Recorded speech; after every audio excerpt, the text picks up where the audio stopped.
Perilaku karyawan menunjukkan bagaimana seseorang berpikir, merasakan, dan bertindak terhadap pekerjaannya, rekan kerja, dan lingkungan kerja secara keseluruhan.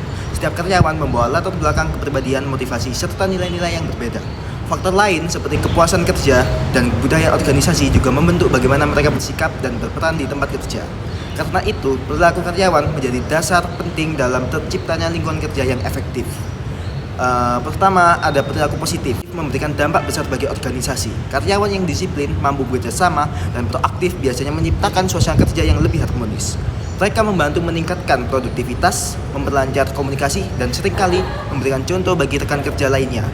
Lingkungan kerja yang dipenuhi perilaku positif cenderung melahirkan ide-ide kreatif, solusi yang tepat, dan hubungan kerja yang saling mendukung. Namun, perilaku negatif dapat menjadi tantangan yang serius. Kurangnya tanggung jawab, munculnya konflik, hingga sikap menolak perubahan dapat menurunkan kinerja tim. Perilaku seperti ini bisa membuat suasana kerja menjadi tidak nyaman dan menghambat pencapaian tujuan organisasi. Bila tidak dihilangkan, dampaknya dapat merambat ke produktivitas dan moral seluruh tim. Karena itu, organisasi perlu memastikan terciptanya budaya kerja yang sehat, mendorong komunikasi yang terbuka, memberikan penghargaan terhadap kontribusi, dan membantu karyawan berkembang. Ketika perilaku positif menjadi kebiasaan bersama organisasi, akan lebih mudah mencapai tujuan dan tumbuh secara berkelanjutan. Beberapa faktor yang mempengaruhi perilaku karyawan. Yang pertama, komitmen organisasi. Ini menggambarkan seberapa besar loyalitas dan keterikatan karyawan pada sebuah perusahaan. Karyawan yang memiliki komitmen tinggi cenderung lebih termotivasi, memiliki tingkat kehadiran yang tinggi, dan bertahan lebih lama. Pemimpin dapat meningkatkannya dengan menciptakan lingkungan kerja yang adil serta memberi kesempatan berkembang. Kedua, kepuasan kerja muncul ketika karyawan merasa nyaman dengan gaji, lingkungan kerja, hubungan dengan rekan, dan peluang karir. Kepuasan tinggi mendorong kinerja dan loyalitas. Hal ini sesuai dengan teori Herzberg yang menekankan pentingnya penghargaan, tanggung jawab, dan kesempatan berprestasi. Yang ketiga, sikap. Sikap adalah evaluasi positif dan negatif terhadap suatu pekerjaan. Sikap positif tumbuh ketika karyawan merasa dihargai dan dilibatkan. Karena itu, pemimpin perlu menjaga komunikasi terbuka dan memberikan penghargaan. Yang keempat, ada Organizational Citizenship Behavior atau OCB. OCB adalah perilaku sukarela di luar tugas formal seperti membantu rekan kerja dan menjaga lingkungan kerja. OCB biasanya muncul ketika kepuasan dan komitmen karyawan tinggi. Pemimpin dapat menumbuhkannya dengan membangun budaya saling percaya. Berikutnya yaitu motivasi karyawan. Motivasi karyawan adalah dorongan atau semangat yang membuat seseorang mau bekerja dan berusaha mencapai tujuan. Motivasi ini sangat penting karena menjadi penggerak utama yang mengarahkan perilaku karyawan agar tetap semangat, fokus, dan bersedia bekerja dengan baik. Secara umumnya yaitu motivasi ini terdiri dari dua jenis. Yang pertama adalah motivasi internal. Motivasi internal ini berasal dari dalam diri karyawan. Misalnya keinginan untuk sukses, rasa tanggung jawab, ingin mencapai target, atau tekad untuk memperbaiki kualitas hidup. Dorongan ini muncul tanpa harus disuruh karena berasal dari dalam diri sendiri. Yang kedua adalah motivasi eksternal. Motivasi eksternal ini berasal dari lingkungan luar seperti gaji, bonus, promosi jabatan, pujian dari atasan, atau fasilitas kerja yang nyaman. Hal-hal eksternal ini dapat membuat karyawan menjadi dihargai dan akhirnya semakin termotivasi dalam bekerja. Jadi motivasi ini sangat berperan penting dalam perilaku kerja seseorang karena tanpa motivasi karyawan cenderung bekerja asal-asalan, tidak fokus dan tidak punya semangat untuk mencapai tujuan organisasi. Motivasi kerja dapat dijelaskan melalui beberapa teori yang saling melengkapi. Menurut Abraham Maslow, motivasi muncul ketika kebutuhan manusia terpenuhi secara bertahap. Dimulai dari kebutuhan dasar seperti makan dan keamanan finansial, lalu kebutuhan rasa aman, kebutuhan sosial seperti hubungan dengan rekan kerja, kebutuhan penghargaan, hingga akhirnya kebutuhan aktualisasi diri. Semakin tinggi tingkat kebutuhan yang terpenuhi, semakin kuat dorongan seseorang untuk bekerja lebih baik. Sementara itu, menurut Frederick Herzberg, membagi motivasi menjadi dua kategori. Pertama, faktor higienis seperti gaji, kondisi kerja, dan kebijakan perusahaan.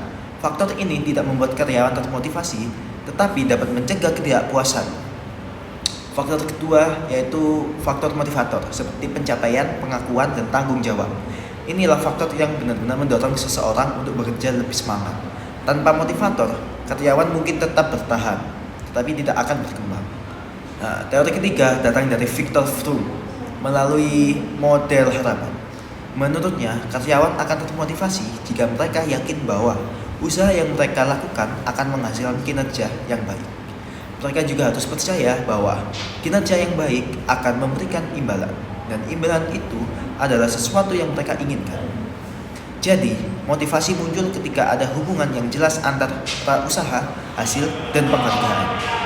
Yang terakhir, teori keadilan dari Adams menjelaskan bahwa rasa adil sangat mempengaruhi motivasi.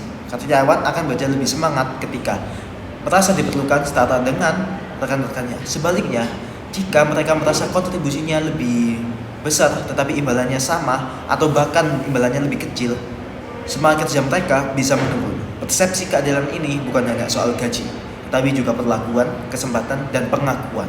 Secara keseluruhan, motivasi bukan hanya soal uang, tetapi juga pengakuan, peluang berkembang, keadilan, dan pemenuhan kebutuhan pribadi. Ketika semua elemen ini berjalan seimbang, karyawan akan menjadi lebih antusias, produktif, dan berkomitmen pada tujuan organisasi.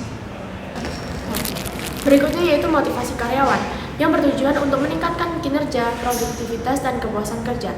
Motivasi ini diberikan supaya karyawan itu yang pertama bekerja lebih baik. Ketika seseorang termotivasi, ia akan melakukan pekerjaannya dengan sungguh-sungguh sehingga hasil kerjanya meningkat. Yang kedua, bekerja dengan lebih banyak dan lebih produktif. Artinya, karyawan yang termotivasi tidak hanya bekerja secara efektif, tapi juga lebih efisien. Produktivitas perusahaan pun ikut meningkat. Yang ketiga, bekerja dengan senang hati. Jadi, karyawan yang merasa dihargai dan didukung oleh perusahaan akan bekerja dengan lebih bahagia dan puas. Kepuasan kerja ini sangat penting untuk menjaga semangat dan loyalitas mereka. Jadi dapat disimpulkan bahwa jika karyawan memiliki motivasi yang tinggi, maka hasil kerjanya akan lebih maksimal dan perusahaan pun juga akan berkembang lebih cepat. Motivasi dapat diartikan sebagai dorongan dari dalam maupun dari luar diri seseorang yang membuat individu mau dan berusaha untuk mencapai tujuan tertentu. Tanpa motivasi, seseorang cenderung bekerja sekedar menjalankan kewajiban tanpa adanya semangat atau inisiatif untuk memberikan hasil terbaik. Ketika motivasi kerja berada pada tingkat yang tinggi, karyawan biasanya menunjukkan perilaku kerja yang positif. Hal ini dapat dilihat dari sikap yang lebih bertanggung jawab, memiliki komitmen terhadap pekerjaan, serta kemauan untuk bekerja secara maksimal.